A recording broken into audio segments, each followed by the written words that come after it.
نبی کریم صلی اللہ علیہ وسلم سے کسی نے پوچھا کہ کون سا کام بہتر ہے؟ آپ صلی اللہ علیہ وسلم نے فرمایا کہ اللہ اور اس کے رسول پر ایمان لانا۔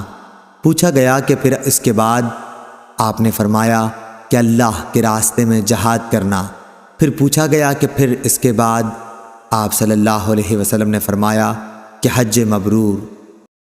ام المومنین حضرت عائشہ صدیقہ رضی اللہ عنہا نے کہا کہ انہوں نے پوچھا، یا رسول اللہ صلی اللہ علیہ وسلم، ہم دیکھتے ہیں کہ جہاد سب نیک کاموں سے بڑھ کر ہے، پھر ہم بھی کیوں نہ جہاد کریں؟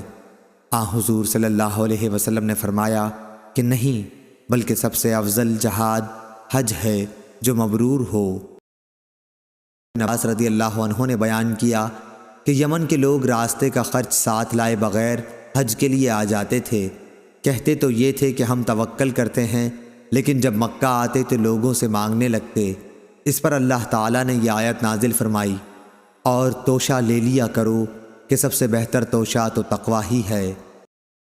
رسول اللہ صلی اللہ علیہ وسلم نے فتح مکہ پر فرمایا تھا کہ اللہ تعالیٰ نے اس شہر مکے کو حرمت والا بنایا ہے، یعنی عزت دی ہے، پس اس کے درختوں کے کانٹے تک بھی نہیں کاٹے جا سکتے، یہاں کے شکار بھی نہیں ہنکائے جا سکتے، اور ان کے علاوہ جو اعلان کر کے مالک تک پہنچانے کا ارادہ رکھتے ہوں، کوئی شخص یہاں کی گری پڑی چیز بھی نہیں اٹھا سکتا ہے۔ حضرت عمر رضی اللہ عنہ حجر اسود کے پاس آئے اور اسے بوسہ دیا اور فرمایا، میں خوب جانتا ہوں کہ تو صرف ایک پتھر ہے، نہ کسی کو نقصان پہنچا سکتا ہے نہ نفع۔ اگر رسول اللہ صلی اللہ علیہ وسلم کو تجھے بوسہ دیتے ہوئے میں نہ دیکھتا تو میں بھی کبھی تجھے بوسہ نہ دیتا۔